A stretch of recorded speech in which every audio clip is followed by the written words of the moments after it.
नमस्कार, स्वागत है आपका मेरे चैनल पर।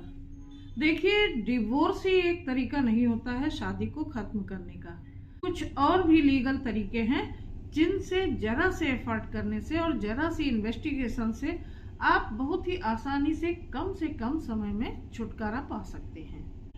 तो आज मैं यहाँ बात कर रही हूँ सेक्शन 12(1) की। इसके अंदर आपको अपनी शादी को एक ही झटके में खत्म करने का सलूशन मिलता है। तो यहाँ मैं कुछ ऐसी कंडीशंस बताने जा रही हूँ जो अगर आपके केस में फुलफिल होती है तो फिर आसानी से आप निकलने वाले हैं। देखिए, यहाँ बहुत सारी कंडीशंस हैं, 13-14 कंडीशंस हैं। तो इन सब के बारे में जानने के लिए वीडियो थोड़ा सा लंबा हो जाएगा, लेकिन वीडियो में बने रहिएगा अंत तक, ताकि अगर इनमें से कोई भी कंडीशन अगर आपके केस में फुलफिल होती है तो फिर आपको एक बहुत बढ़िया सॉल्यूशन मिलने वाला है। साथ ही इस वीडियो में मैं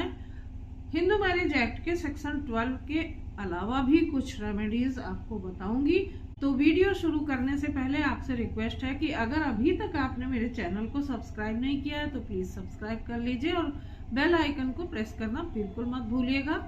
ताकि ऐसी ही इंफॉर्मेशंस आप तक सबसे पहले पहुंचती रहे। तो पहली कंडीशन यहाँ पर यह है कि अगर शादी से पहले आपको ऐसा कोई डेटा या इंफॉर्मेशन दी जाती है जो कि शादी के बाद बहुत ही एकदम अलग होती है, जिसमें गंभीर बदलाव होते हैं, आपको उसकी सूचना नहीं होती है, जो बात कही गई है उससे बिल्कुल अलग होती है। उदाहरण के लिए जैसे कि बताया गया कि लड़की बहुत पढ़ी लिखी है लेकिन बाद में उसकी क्वालिफिकेशन बहुत कम निकलती है, लड़का उम्र में बहुत बड़ा है लेकिन अपने आप को कम बताकर उसने शादी कर ली है। इसके अलावा हाइट से रिलेटेड भी गलत बोला जाता है, या फिर लड़के की आमदनी को लेकर यानी अर्निंग उसकी बहुत ज़्यादा बताई जाती है और बाद में बहुत कम निकलती है। कभी कभी जॉब कुछ भी बताया जाता है और बाद में उसका कोई और जॉब निकलता है। तो इस तरीके की जो इन्फॉर्मेशन आपको पहले दी गई है और बाद में कुछ और निकलता है, लेकिन इन सारी बातों को लेकर अगर आपको कोई मिसअंडरस्टैंडिंग हो गई है,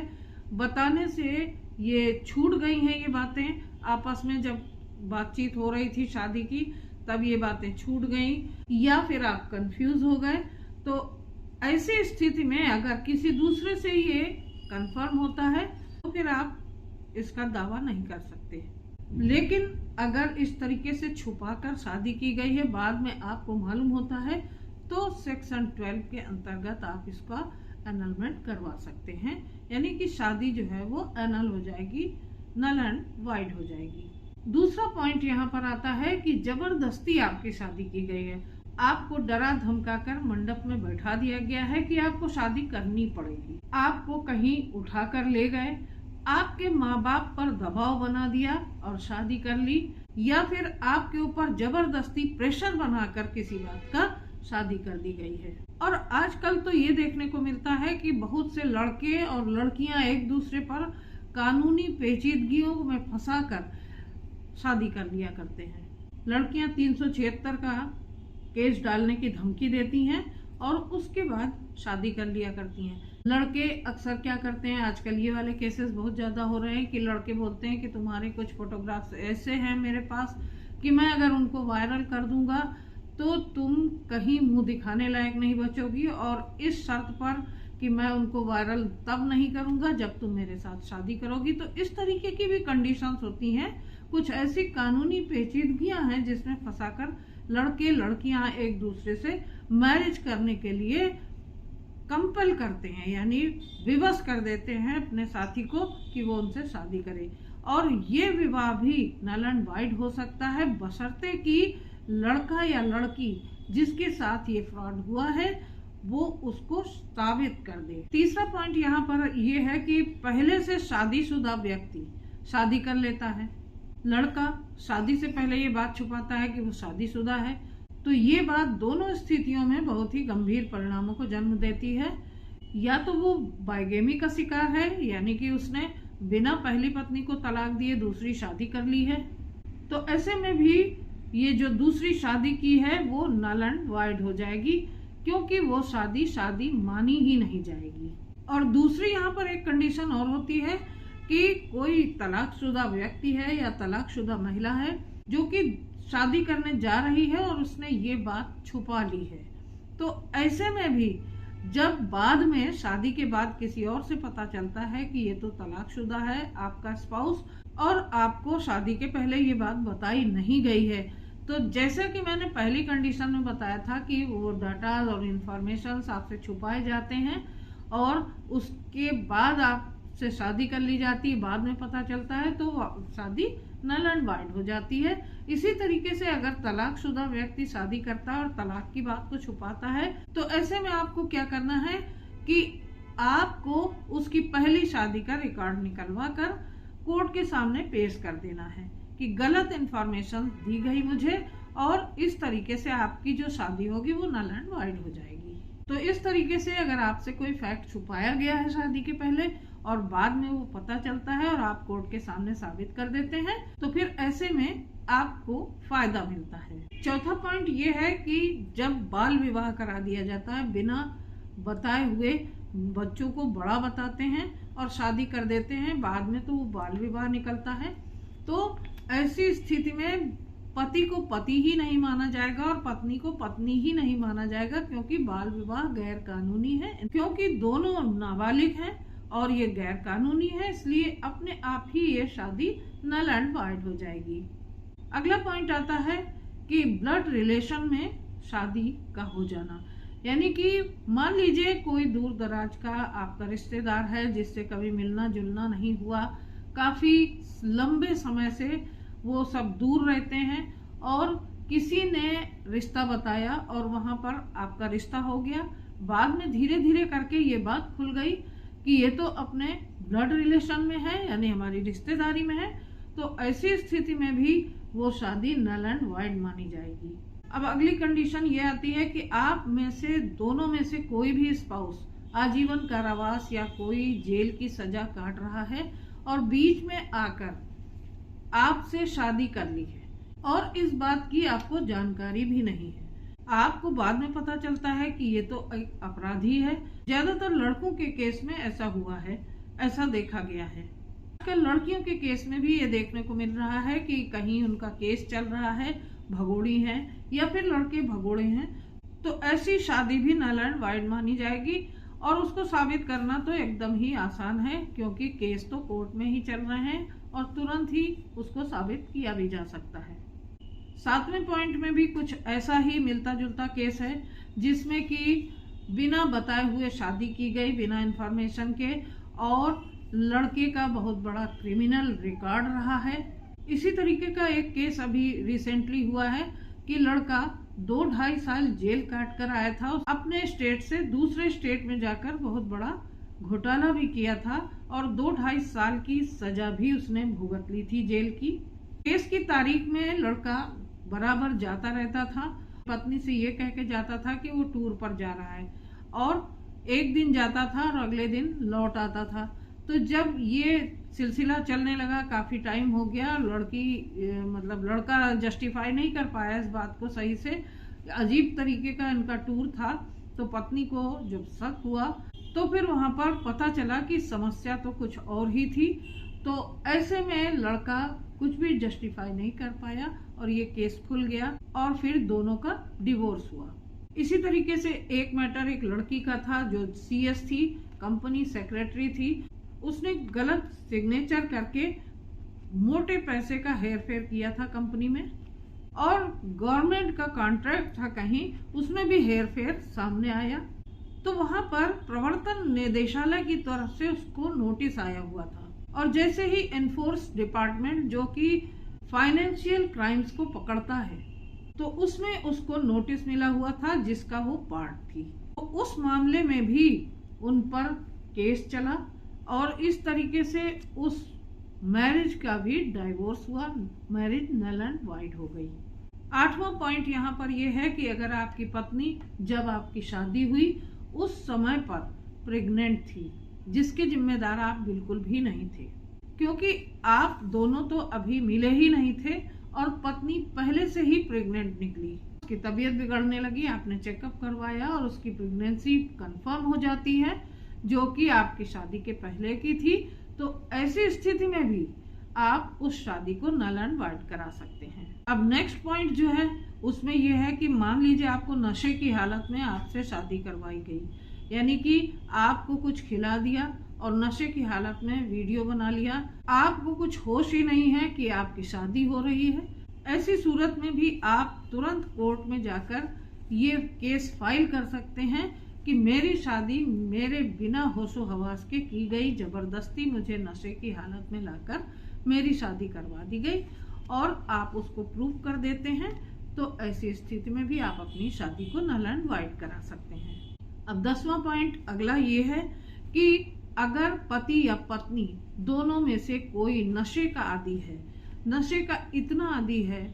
अल्कोहल लेता है, ड्रग्स लेता है, इस कदर से लती हैं, नशे के एडिक्ट्स हैं, और जिससे उनका मानसिक संतुलन ठीक नहीं रहता है, मनोविकार उत्पन्न हो गए हैं, वो अपनी दिनचर्या में फोकस नहीं कर पा रहे हैं, अपनी जिम्मेदारियों को नहीं समझ रहे हैं, अपनी ड्यूटीज नहीं निभा रहे हैं, दिन रात नशे की लत के शिकार हैं, और बच्चों और पत्नी किसी की भी जिम्मेदारी लेने के लायक नहीं। तो ऐसी स्थिति में आपका वैवाहिक जीवन डिस्टर्ब चल रहा है, बिल्कुल छिन्न भिन्न हुआ जा रहा है। तो आप उसे साबित कर सकते हैं और अपनी शादी को नल एंड वाइड करा सकते हैं। बहुत से केसेस में पत्नियां ये गलती करती हैं कि उनके पति मान लीजिए सोशल ड्रिंकर हैं, कभी पार्टियों में या मित्रों मंडली में उन्होंने एक आध पैक पी लिया, तो ऐसे पीने वाले जिनके पीने से उनका मानसिक संतुलन नहीं बिगड़ता है, वो किसी को चोट नहीं पहुंचा रहे हैं, किसी तरीके की कोई गाली गलौज या हंगामा नहीं करते,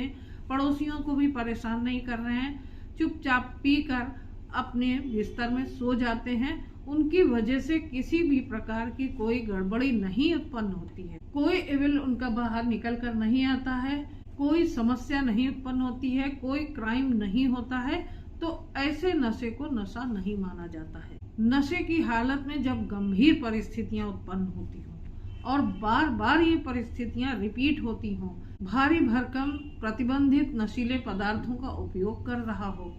तो उस स्थिति को नशा माना जाता है, जिससे कि शारीरिक, मानसिक और सामाजिक क्षति पहुंचती हो, गंभीर परिस्थितियां उत्पन्न हो जाती हों। तो केस फाइल करते समय ये छोटी छोटी बातें जैसे गुटखा खाना, तंबाकू खाना, तो पान खाना, इस तरीके की चीजें नशे में नहीं गिनी जाती हैं कोर्ट के द्वारा। ये उस लेवल का नशा नहीं होता है जिससे कोई व्यक्ति अपराधीकरण की तरफ बढ़े। तो इन सारी स्थितियों को गंभीरता से समझते हुए कि जब तक नशे की श्रेणी में नशे से मानसिक, शारीरिक और सामाजिक और पारिवारिक आघात न पहुंचे, नुकसान न हो, हानि न हो, तब तक नशे के कारण शादी नल एंड वाइड नहीं होती है। और अगर ऐसी स्थिति है, गंभीर स्थिति है, तो फिर तुरंत ही आपको कोर्ट के द्वारा शादी को नल एंड वाइड कराने का अधिकार है। अगला पॉइंट, 11वां पॉइंट ये है कि अगर किसी को, दोनों स्पाउस में से किसी को कम्युनिकेबल डिजीज है, यानी कि ऐसी बीमारी जो एक से दूसरे में फैलती है, जिससे पति से पत्नी को और पत्नी से पति को इन्फेक्शन होने के बहुत चांसेस हैं। तो ऐसी बहुत सारी बीमारियां हैं, जैसे एड्स है, टीबी है, कोढ़ है, आदि आदि तमाम सारी इन्फेक्शस डिजीज होती हैं जो एक दूसरे से फैल जाती हैं। तो इनके आधार पर भी आपको अपनी शादी को नल एंड वाइड कराने का अधिकार है। इसके अलावा अगला पॉइंट भी इसी से रिलेटेड है, ये शारीरिक विकृतियां हैं। और अब आती मानसिक विकृति की बात, यानी कि मेंटल डिजीज है, इस तरीके की ऐसी डिजीज है जिसके कारण गंभीर स्थितियां उत्पन्न हो जाती हैं। आप चेकअप करवाते हैं और आपका स्पाउस 40 to 50% डिस्टर्ब पाया जाता है, तो उसे मानसिक विकार के रूप में माना जाएगा, मेंटली डिस्टर्ब माना जाएगा और उसे भी कोर्ट में चैलेंज किया जा सकता है। तो कुछ ऐसे सिंड्रोम है जिनमें आदमी अटैकिंग हो जाता है और कुछ में व्यक्ति अपने आप को खो जाता है, कुछ में उसकी याददाश्त चली जाती है। बहुत सारी स्थितियां ऐसी होती हैं कि जब आदमी पहचानना बंद कर देता है। तो कुछ ऐसी मानसिक बीमारियां जिनका कि आपको बहुत सामना करना पड़ता है, बहुत ही ज्यादा आप डिस्टर्ब हो जाते हैं, बार बार आपका स्पाउस घर छोड़कर निकल जाता है, बार बार आपका स्पाउस अपना कंट्रोल खो देता है, बार बार आत्महत्या करने की कोशिश करता है, बहुत ही आक्रामक हो जाता है या फिर पहचानने से इनकार कर देता है, तो ये सारी विकृतियां, मानसिक विकृतियां आपको बहुत ज़्यादा डिस्टर्ब करती हैं। आपका घर परिवार सब कुछ अस्त व्यस्त हो जाता है। तो ऐसी स्थितियों में भी ये सारी परिस्थितियां शादी को नल एंड वाइड कराने के लिए पर्याप्त है। 13वां अगला पॉइंट क्या है कि आपका जो स्पाउस है उसको सेक्स करने में कोई रुचि नहीं है। देखिए, समाज की एक व्यवस्था है, समाज में आपको एक पार्टनर दिया जाता है जिसके साथ आप सेक्स कर सकें, बच्चे पैदा कर सकें, जो कि एक समाज की पूरी व्यवस्था है और एक सामाजिक बंधन है, एक सामाजिक उत्तरदायित्व है। इस बंधन का मतलब ये है कि आप अपने पार्टनर के साथ लॉयल रहें, आप इधर उधर मुंह मारते हुए समाज को गंदा ना करें। इन्हीं नियमों के कारण समाज में बैलेंस बनता है और आप जब इस समाज का बैलेंस बिगाड़ते हैं, यानी कि सेक्स को लेकर इधर उधर से अपनी कामना पूर्ति करते हैं, तो ये स्थिति व्यभिचार की श्रेणी में आती है। तो ऐसी स्थिति में अगर आपका स्पाउस आप में इंटरेस्ट न लेकर इधर उधर बाहर कहीं इंटरेस्ट लेता है, अपनी संतुष्टि करके आ जाता है, आपसे कोई संबंध नहीं बनाता है या बनाना नहीं चाहता है, चाहे वो स्त्री हो या पुरुष हो, तो ऐसी स्थिति को भी तलाक का आधार माना गया है, यानी कि शादी को नल एंड वाइड कराया जा सकता है। तो ये सारी स्थितियां मैंने जो आपको बताई, तो प्लीज आप अपनी शादी में ये इन्वेस्टिगेट कीजिए कि आपकी शादी में भी तो कोई ऐसी स्थिति नहीं चल रही है जिसके कारण आप लगातार परेशान हैं और अपनी शादी से बाहर निकलना चाहते हैं। तो इन आधारों में से अगर एक भी आपका आधार है आपके केस का, तो आप अपनी शादी को आसानी से नल एंड वाइड करा सकते हैं। प्लीज आप इन्वेस्टिगेट कीजिए, देखिए आपके स्पाउस में कोई दिक्कत तो नहीं है। बहुत सारे लोग हैं जिन्होंने जीवन में कभी ना कभी कोई ना कोई क्राइम किया होता है और आपके ऊपर झूठा केस करने का क्राइम आज भी वो कर रहे हैं। तो इसका मतलब क्रिमिनल मेंटेलिटी उनमें पहले से है और आपको इस तरीके से उनका शिकार होना पड़ रहा है। और आप अगर उनका रिकॉर्ड चेक करेंगे तो मानी बात है कि कोई ना कोई क्रिमिनल रिकॉर्ड मिलेगा या फिर मानसिक विकृति मिलेगी उनके अंदर, जो आपके ऊपर झूठा केस डाल रहे हैं। किसी को बिना कारण परेशान करने के पीछे दो ही स्थितियां हो सकती हैं, या तो मानसिक विकृति हो सकती है या फिर क्रिमिनल रिकॉर्ड हो सकता है उसका। और एक तरीके से चारित्रिक पतन की भी स्थिति पाई जाती है ऐसे लोगों में, जो कि बिना मतलब दूसरे को परेशान करने में, दूसरे को झूठे आरोप लगाने में, दूसरे को फंसाने में मजा लेते हैं, बिना सबूत के झूठे केस कर दिया करते हैं और मुकदमे लड़ा करते। चाहे वो आपके पति हो, बिना कारण आपको छोड़ने के लिए तैयार हैं, तलाक देने के लिए तैयार हैं, या फिर आपकी पत्नी हो, हुआ कुछ भी नहीं और पूरे परिवार को उलझा दिया है बेमतलब के, बेसिर पैर के, बिना सबूत के झूठ मूठ आरोपों में, झूठे मूठे एलिगेशंस लगाकर पूरे परिवार को परेशान करने में उनको आनंद आता है। तो इन्वेस्टिगेट कीजिए, आपको कुछ ना कुछ तो मिल ही जाएगा जो आपके बहुत ही काम का होगा, क्योंकि आपका स्पाउस अपने व्यवहार से ही, अपने आचरण से ही ये दिखा रहा है कहीं ना कहीं उसकी लाइफ में कुछ गड़बड़ है या फिर उसका कोई तगड़ा माइनस पॉइंट है, पर आप उसका एविडेंस नहीं उठा पा रहे हैं। सेक्स को लेकर एक और पॉइंट है कि बहुत से लोगों के अंदर इस तरीके की डिजायर्स ज्यादा होती हैं, तो शादी के बाद भी चाहे वो पति हो या पत्नी हो, तमाम सारे लोगों से, गैर मर्दों से या गैर औरतों से संबंध बना रहे होते हैं और ऐसी स्थिति में जो उनका दूसरा स्पाउस होता है उसकी लाइफ बर्बाद होती जाती है और धीरे धीरे करके ये सब मामले एक बहुत बड़ी मुसीबत बन के खड़े हो जाते हैं। हालांकि ये मैटर एडल्ट्री का है जो कि डाइवोर्स का ग्राउंड है, लेकिन मैं यहाँ पर एनलमेंट ऑफ मैरिज के सिलसिले में इसको बता रही हूँ, शायद आपको इन सब को साबित करके एक बोनस पॉइंट मिल सके। ऐसी स्थितियों में क्या होता है कि लड़के प्रोस्टिट्यूशन की तरफ जा रहे होते हैं और लड़कियां एक्स्ट्रा मैरिटल अफेयर्स कर रही होती हैं। तो अगर आप इन्वेस्टिगेट करेंगे इन चीजों को और गहराई में जाएंगे तो आपको ऐसी कुछ ना कुछ चीज मिल जाएगी और आप ये साबित कर सकते हैं कि आपका स्पाउस झूठा है, फरेबी है, बेईमान है,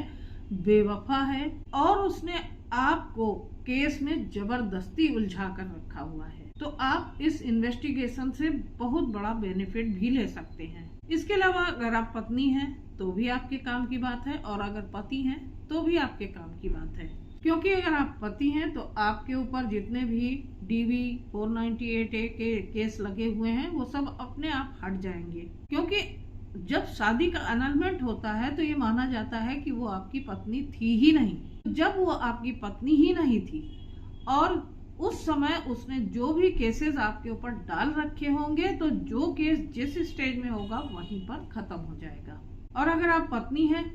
तो फिर आपको बहुत ही फायदा होगा, क्योंकि ऐसे केसेस के दौरान जब एनलमेंट ऑफ मैरिज होगा और पति अगर किसी आपराधिक गतिविधि में शामिल होगा या आपराधिक केस में होगा तो जेल की हवा तो खाएगा ही, साथ ही आपको भारी भरकम एलिमनी और मेंटेनेंस भी उसे देना पड़ेगा। सबसे अच्छी बात यह है कि अगर आपकी शादी को 1 साल से ज्यादा हो चुके हैं, आप रह चुके हैं, तो इसकी कंडीशन सिर्फ 1 साल की है। इसको थोड़ा ध्यान में रखिएगा। मगर कुछ गंभीर समस्याएं जैसे मानसिक विकृति है, नशे की आदत है, सेक्स ना करना, ये सब आपको आगे चलकर भी